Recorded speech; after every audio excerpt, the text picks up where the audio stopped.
कि वेरिएबल तो डिक्लेयर हो गया, बट वेरिएबल की वैल्यू इनिशियलाइज नहीं हुई है। नहीं, ठीक है।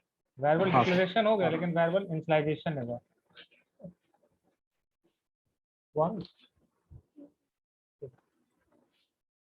सो देखिए, ये वेरिएबल डिक्लेरेशन है, वेरिएबल इनिशियलाइज नहीं है।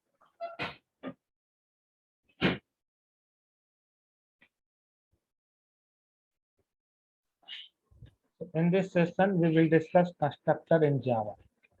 What is a constructor in Java? So let's try to understand what is the use of constructor and what is a constructor in Java. Okay, now we open the Eclipse. So in the last session, we have created one student class. We have a student class, and a student class contains two property. One is a roll number and name property. And we have one method. This is a method. The method, this input method is used to initialize an object. Because inside input method, we are writing object initialization code. We're writing object initialization code inside input method. So when we create an object for a student object, okay, I'm removing all this thing first of all.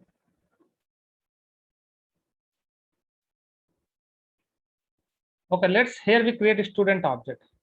So when we create a student object, how we can create? Student s1 equal to new student. This means creating of a student object means allocating the memory. One student object is created, one memory is allocated. One memory is allocated means it will allocate the memory for all instance variable. So this student class contains two instance variable. One is a name, another is a roll number. This means one student object is created. This means memory will be allocated for all instance variable of a student. So student class has two instance variable, roll and name number. So now we create a student. So let's address of this student 1000. So now what S1 contain? S1 contain this address of this memory. S1 contain address of this memory 1000. So object is created, but object is not initialized. So this line actually what indicates? This line indicate object creation. This line what indicate? Object creation. Object is created, but object is not initialized. Object creation means allocating the memory. Memory is allocated for all instance variable. But now we want to initialize an object. If you want to initialize an object inside the student class, we have one method, input method. That method is used to initialize an object. So now we are initializing the object. Now we are initializing the object in object initialization. When we are initializing the object after creating the object, we are calling the input method on that object by passing value 101. We are passing roll number value as a, and we are passing name as a John. Then we are initializing the object. Now object is initialized. So now inside roll number, the value of roll number become 101 and name become John. So when object is initialized, object will initialize whenever object is initialized. So when object is initialized after creating the object. And once you create an object, after creating the object, you are required to call the input method, because input method contain object initialization code. That method is used to initialize the corresponding object. But in this line, what happened in this code? Actually, in this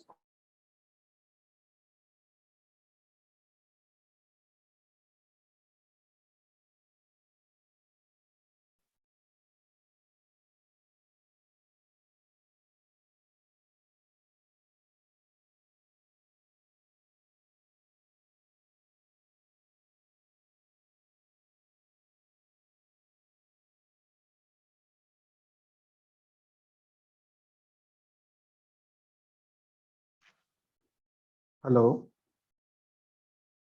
hello hello sir, आपकी आवाज अभी बीच में चली गई थी। Hello. अरे हाँ sir, net आ issue रही है। थोड़ा. So here we initialize the object after creating the object. But now my requirement, we want to initialize an object at the time of creation. Here we are initializing the object after creation. Here we are initializing the object after creation, but my requirement, we want to initialize an object at the time of creation. So just like if you declare any primitive variables, this is a declaration. And once you declare the variable, if you want to initialize the variable, then you're writing the initialization code. So here we two step required. In the first Yes, sir. line, we're creating the variable. In the second line, we're initializing the variable. But we want to initialize variable at the time of declaration. So then you can write in this way. So in a single line, you're creating and you're initializing the variable. But now, in the same way, we have an object. We have an object. Now we want to initialize the object at the time of creation, not after creation. When we want to initialize an object, we want to initialize an object after creation. We want to initialize an object at the time of object creation. Here we are initializing the object, but object when we are initializing at the time of, here we are also initializing the object, but we are initializing the object after creation. My requirement, we want to perform any activity at the time of object creation. If you want to perform any activity at the time of object creation, so that activity where we need to place. Actually, my requirement, we want to perform activity at the time of object creation. Actually, inside input method, if you're writing any activity, inside input method, we are writing object initialization code. But this object initialization code gets executed when you call the input method explicitly after creating the object. But my requirement, we want to perform any activity at the time of object creation. So where that activity code we need to place if you want to perform any activity at the time of object creation. So remember these points. If you want to perform any activity at the time of object creation, then we should go for constructor. So constructor is the place where we can place our activity, that activity we want to execute at the time of creation. So when we should go for constructor, understand this point. If we want to perform any activity at the time of object creation, then we should go for constructor. So when we should go for constructor, if we want to perform any activity at the time of object creation, then we should go for constructor. What is a constructor? Okay, here we got at this point. If you want to execute set line of code at the time of object creation, those set line of code we need to place inside a constructor. But what is a constructor? How we define constructor? Where we need to define constructor? So let's understand what is a constructor. So first point is clear, when we should go for constructor. If you want to perform any activity at that time of object creation, then we should go for constructor. So what is a constructor? Constructor is nothing. Constructor is a special member function. Constructor is also member function, but we are calling constructor as a special member function. So constructor is a special member function. Constructor is a special member function. Actually, why we are calling special member function? Actually, constructor name always similar to the class name. First reason why we are calling the constructor as a special member, because constructor name is similar to the class name. So constructor is a special member function whose name is similar to the class name. Constructor is a special member function whose name is similar to the class name. Okay, if you define any method, suppose I want to define any method, how you can define any method? First of all, we need to specify the return type and then method name. So method name can be any user defined. This is a function, this is also method. But method name can be any name, any user defined name. But if you create a class, suppose I create one class, demo class. This is a class. I want to define constructor inside the class. So constructor is also function. Constructor is also a special function. We are calling a special method. Why? Because constructor name must be similar to the class name. What is the class name? Demo. So constructor name is also demo. So here we define one constructor. This is a constructor. So this is a constructor. Then what is the difference between constructor and method? Constructor and method both are same or both are different? Constructor and method both are different. Actually, what is the difference between constructor and method? Actually, constructor name must be similar to the class name. First point, constructor name must be similar to the class name. Constructor name must be similar to the class name. But method name can be any user defined. Method name can be any user defined name. Any user defined name. Method, for method, it is not mandatory. Method name should be similar to the class name. Method name can be any user defined name. But for constructor, it is a mandatory. Constructor name must be similar to the class name. And second point, if you are placing any code inside a method, method gets executed when you call. Method will be executed only when you call. Method will be executed when you call. It means method will be executed explicitly, but constructor will be executed implicitly. The second point, constructor will be executed implicitly. When constructor will be executed? Actually, constructor will be executed at the time of object creation.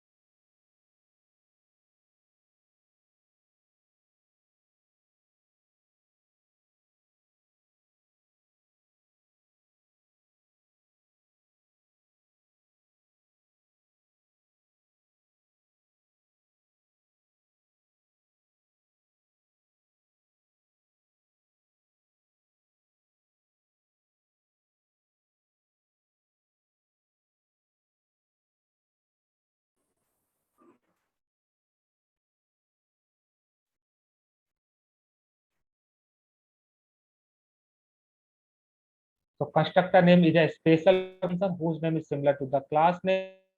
Constructor will be executed automatic at the time of object creation. Constructor of the class, this means constructor of that class will be executed.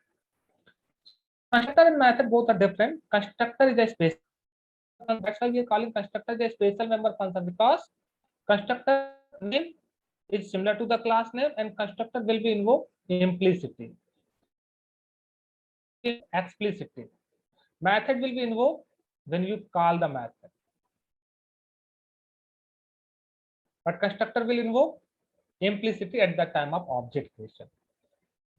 So constructor will be executed implicitly and method will be executed explicitly.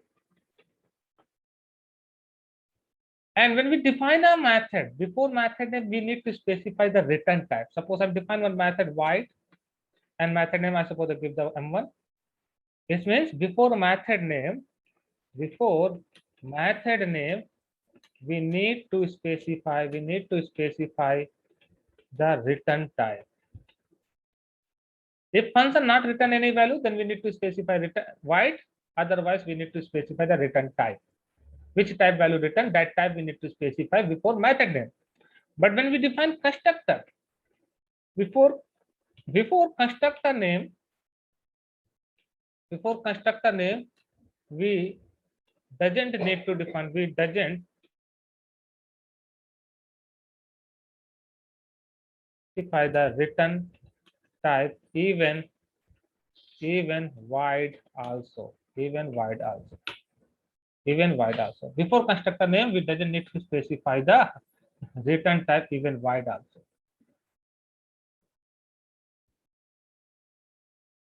So constructor, and so we want to perform any activity at that time of object creation. That activity we need to place inside constructor. Okay, let's try to implement it. Now come in Eclipse, and here we have a student class. Now we want to define constructor inside student class. So this is a class student. How we can define a constructor? Constructor name is similar to the class name. What is the class name? Student. So we're writing a student, and here we create a constructor. So now inside this constructor, we are writing simple one statement. Student, I'm writing student and simple one statement constructor. Okay, let's save it.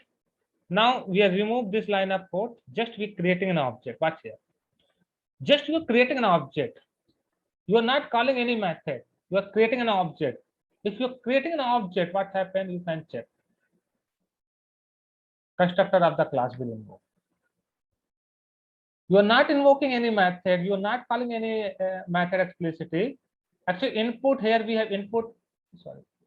In the student class, we have input method, display method. This method will get executed when you call explicitly after creating the object.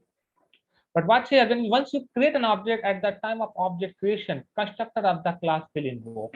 So it means if we want to perform any activity at the time of object creation, if you want to execute any set line of code at the time of object creation, that set line of code we need to place inside constructor. Okay, let's we create another object. I'm creating another object. So student s2 equal to new student. How many objects we have created? 2 students. So constructor of the class will invoke whenever you create an object. Whenever new object is created, constructor of the class will invoke. So watch here, 2 times constructor will invoke because constructor will be executed every time whenever new object of the class is created. Whenever new object of the class is created, constructor of the class will be invoked. So now my requirement, we want to initialize the object at the time of creation. Once you create an object, at the same time we want to initialize an object. Before it, what we are doing? Before it, first we create the object. After creating the object, we are initializing the object. Now what we want? Now we want to initialize the object at the time of creation. So if you want to initialize the object at the time of creation, so object initialization code we need to place inside constructor, because initialization activity we want to execute when? Initialization activity we want to execute at the time of creation of object. So input method contain object initialization code. Now we're placing object initialization code inside constructor. Here we define roll number value is 101 and name value we are assigned John. We are assign some values to the instance variable inside the constructor. Okay, so now coming to the test class. Okay, let's create an object. Watch here, object is created, constructor of the class is invoked. This means both objects are initialized. So once you create an object, after creating the object, if you want to display the detail for a student, just you will require to call the display method. Watch here. We are not initializing, we are not calling input method after creating the object, but object is initialized because object initialization code we are placing inside constructor, and constructor will invoke automatic whenever object of the class is created. Now save it, run it, and you can check. You can check what is the roll number for first student, roll number 101, and name is John. And now if you want to print the second student detail, display, I'm calling the display function. Watch here, second student detail also comes, but both objects are initialized with the same value. Why both objects are initialized with the same value? Because we are writing the static data, initializing static value into the instance variable. So whenever you create any object, and whenever you create any object of the class, constructor of the class will invoke, and that object will initialize with the same value, and that object roll number and name will initialize with same value. So first of all, understand the purpose of the constructor. What is the use of the constructor? Actually, constructor, why we are using? What is the basic purpose of the constructor? Actually, the basic purpose of the constructor to initialize an object. Actually, object initialization code is a more better when we create the object at the same time we are initializing the object. We are initializing the object at the same time of object creations. So object initialization code we need to place inside the constructor. So constructor basically are used for initializing the object. So now come here and understand what is the use of basic purpose of the constructor. So we can say the basic purpose of the constructor is to initialize an object. It is to initialize an object. The basic purpose of the constructor is to initialize an object. This means object initialization code we need to place inside constructor. What is the basic purpose of the method? Actually, the basic purpose of the method to perform any specific task. We can say the basic purpose of the method to perform to perform a specific task. So specific task. If you want to perform any specific task, then you have required to use method. But if you want to perform object initialization activity or object initialization, you have required to use constructor. Mainly the basic purpose of the constructor to initialize an object. Okay, how many types of constructor? Now we are trying to discuss types of constructor. How many types of constructor in Java? Actually, constructor are two types basically. One is a default constructor, and second one is a user-defined constructor. Constructor are basically two types. One is a default constructor and another is a user-defined constructor. What is a default constructor? Let's first of all we try to understand default constructor. Okay, let's here we create any class. I'm define class student, and inside student class we're declaring two property name, roll number and name. So we have two properties. So here we define the class. Once you define the class, inside the class we're declaring two property only. Now we compile the class. So once you compile, what happened after compilation? So this is the structure before compilation of the class. Let's here we specify before compilation. And now we are discussing the structure after compilation. The structure of the after compilation. So once you compile, compiler first will check. Once you compile, the file compiler will check class contain any user-defined constructor or not. Whether class contain any user-defined constructor or not. If the class doesn't contain any user-defined constructor, then compiler will generate system-generated constructor with zero parameterized constructor. So if class doesn't contain any constructor, then compiler will define our own constructor. So watch here, and now we have two fields, roll number and name. So now inside the student class, compiler will define one system-generated constructor. And this system generated constructor always zero parameterized constructor. System generated constructor is always zero parameterized constructor. And this constructor is used to initialize instance variable with default value. Now compiler first of all check at the time of compilation whether class contain any user defined constructor or not. If class doesn't contain any user defined constructor, then compiler will generate one system generated constructor. System generated constructor is known as default constructor. It will generate one system generated constructor with zero parameterized constructor and initialize all instance variable with default value. So here we have two instance variable, integer type and string type. For integer type default value is 0, and for string the default value is null. This means all instance variable are initialized with default value. So Java follows default value concept. If you are trying to access instance variable without initializing, then it will give the default value. Because if you are not initializing, who will initialize? Compiler will initialize by using constructor. So this constructor is known as default constructor. So after compilation, you can check the structure of the class. The structure of the class is changed. Inside class, we will find one constructor, zero parameterized constructor we will find.